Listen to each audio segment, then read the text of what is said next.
You are about to fall asleep, and your mind suddenly pulls you back into conversation from earlier today. The words echo again, but this time they feel heavier. You reply your tone, their facial expression, and that one sentence you wish you had said differently. It feels automatic, almost like your brain is searching for something important. You tell yourself to stop, but the scene keeps looping. If this happens to you often, you are not alone. And more importantly, you are not broken. Psychology says there is a deeper reason your mind refuses to let certain conversations go. Why your brain hits replay? Your brain is designed to protect your social connections because historically belonging means survival. Research shows that social rejection activates similar brain regions as physical pain, which means awkward movements can feel more serious than they actually are. When a conversation feels unclear or uncomfortable, your brain flags it as unfinished business. It replays the memory to search for clues, mistakes, or hidden meaning. In simple terms, your brain believes that reviving the moment will prevent future discomfort. This replay mechanism is not random. It is your nervous system trying to keep you socially safe. Psychological reason number one, overthinking. One major reason people replay conversation is overthinking. Overthinking happens when your mind keeps returning to the same thoughts without reaching a clear resolution. Behavioral science explains that overthinking feels productive because it gives the illusion of problem solving. Your brain assumes that if you think about it long enough, you will finally find the perfect answer. However, instead of solving the issues, repeated thinking often strengthens the emotional charge of the memory. The more you reply it, the more intense it feels. Over time, the brain builds a stronger connection to that moment, making it easier to revisit again. Psychological reason number two, social sensitivity. Some people have nervous systems that are especially sensitive to social cues. If you naturally notice tone shift, facial expressions, or pause in speech, your brain collects more social data than average. Psychology says this heightened awareness can be a strength, but it can also lead to overanalysis.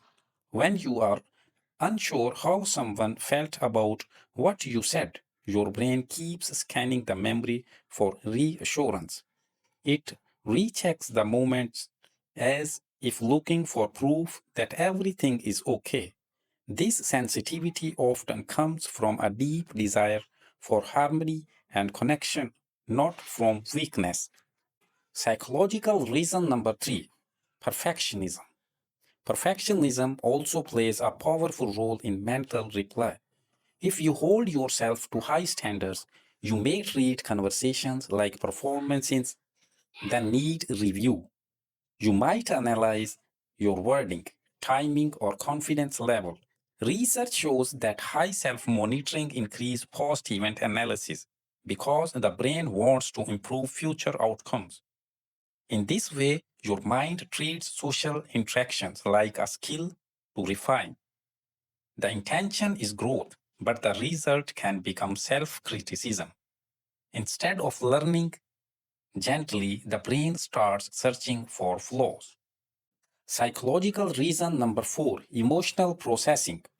Sometimes replying conversations is simply emotional processing.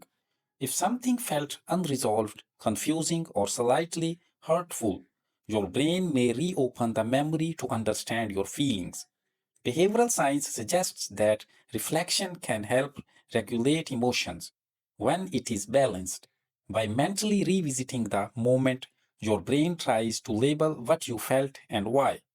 This can be healthy when it leads to clarity. The problem begins when reflection turns into endless looping without new sight. Psychological reason number five, negativity bias. Your brain has a natural negativity bias, which means it pays more attention to potential mistakes than successes. Even if most of the conversation went well, Your mind zooms in on the one awkward second.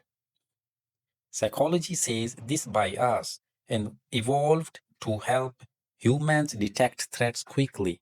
In modern social life, the threat might simply be embarrassment, but your brain reacts as if something important is at risk.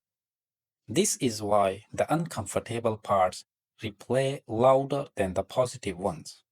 A gentle perspective. Replying conversations does not mean you are dramatic or overly sensitive. It often means you care deeply about connection, growth, and being understood. The key is noticing when reflection becomes self punishment. You can gently ask yourself whether this reply is helping you learn or simply keeping you stuck. With practice, your brain can learn to shift from harsh analysis to self compassion. Over time, the loops become softer and shorter.